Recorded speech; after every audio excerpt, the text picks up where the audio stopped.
What's going on, everybody? I have Jeff Ermann here. He covers Maryland for InsideMD Sports in the 24/7 Sports Network. What's going on, Jeff? I'm just watching Miami pick up all the players everybody else wants. What's up with you, Chris? Not much, man. Definitely a lot of excitement with what Miami's been able to do, but man, they've got to start winning games at a high level. That's, you get the players, that's one step. But yeah, latest one, Darrell Jackson from Maryland, defensive tackle, only played one season. So let's get into him a little bit. I guess we'll get into some detailed stuff, but just your overall impressions or thoughts on him as a player. I think he's got a ton of upside. That's no secret, but it was a little bit of a secret when they actually signed him. He wasn't that highly rated. I think he was a 3-star guy. A lot of the bigger schools overlooked, and came in there and immediately sprouted last year. Didn't start because they have some veterans there at his position, but flashed a lot of potential.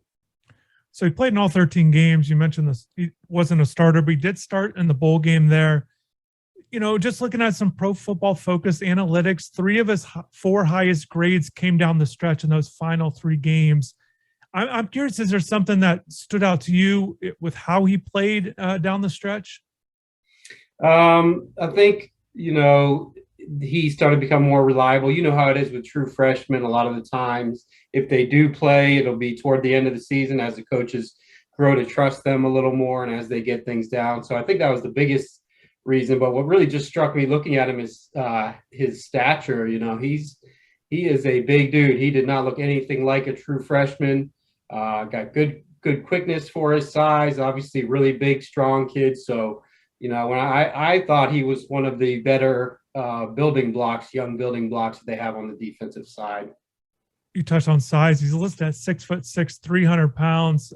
It's certainly an impressive looking guy. And Miami's looking to add more size. That's been a big point of emphasis. Whatever side of the ball it's on, it's to add more size to their team. That bowl game performance, he not just that he gets a start, 23 snaps, but he gets 6 tackles, 4 solos, tied for second on the highest on the team in that big win there. I'm curious, is there anything with the bowl game, his performance there that maybe you saw of him?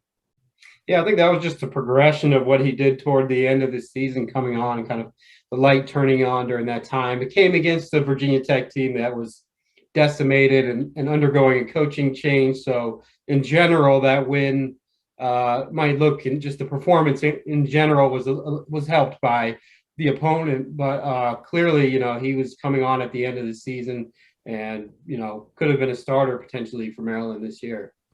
You touched on a potential building block for the future there. I'm curious, what was kind of the perception or maybe just the impressions of the coaches? What did they think of him as a young guy? Oh, they liked him a lot. I think that they thought, despite the fact 2 years ago they had, what might be their best defensive line recruiting class ever. They racked up a whole bunch of 4-stars. He was a late guy toward the end of that who wasn't nearly as highly touted as the other guys. But by last year, I think the consensus there was he was as good of a prospect as any of those 4-star guys who've been rated ahead of him. Just with the recruiting process, 3-star guy under the radar, from Northern Florida, just at Gaston County there, prospect. What do you remember about the recruiting process with him? Maybe either teams or just how his recruitment went. The only thing that really stands out to me is that it seemed like Maryland was probably already done on the defensive line because they had gotten so many commits. And then they stumbled upon him and decided to grab another guy just because of, best player available kind of thing. So clearly they thought he was a lot better, and he did have some other power conference schools, but, if you're down in Florida and you don't get the Alabamas or the Gators or Hurricanes, these other schools offering, people assume you're not on that same level. As we know, many times over the year, there's a million 3-star Florida kids who do end up being on that level, and he kind of fits that pattern. Especially area he's from, it's just a different area with the Panhandle there, the recruitment and just the notoriety there.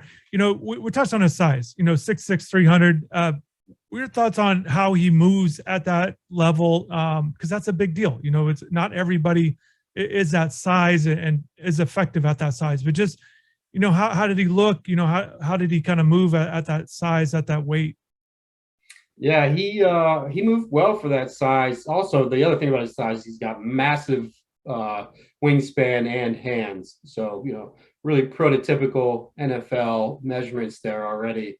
But he does move well for his size. He was a defensive end, probably about 265 or so heading into his senior year of high school before he just filled out his body. So, as a lot of guys who kind of like basketball, if you're short and you grow into a big body, a lot of these guys are more skilled than the others. So I think it's somewhat similar dynamic that, he was a mid-sized defensive end and still has that quickness. I don't think he's the quickest guy in the world. He's not going to be your sack master coming off the edge, but he's plenty quick and agile for a guy with that kind of massive body.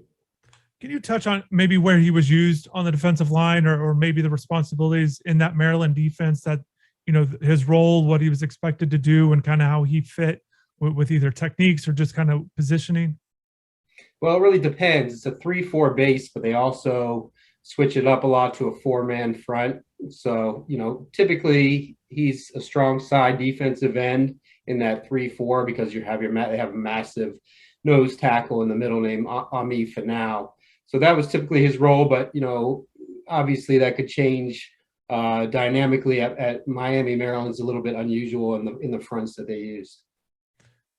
One of the things that you've mentioned, and just kind of the coaches at Miami, the upside of Darrell there, where do you kind of see him progressing? What do you think his future kind of looks like at a new school, obviously, but just maybe what to expect from him these next, few years with his progression?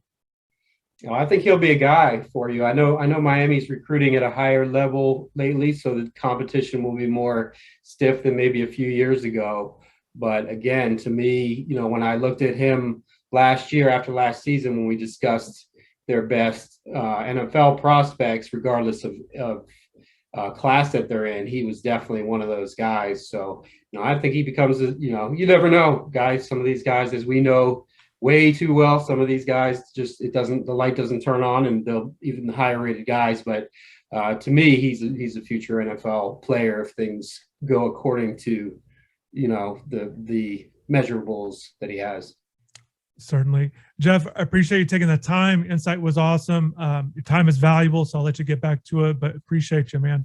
Hey, thanks for having me, Chris.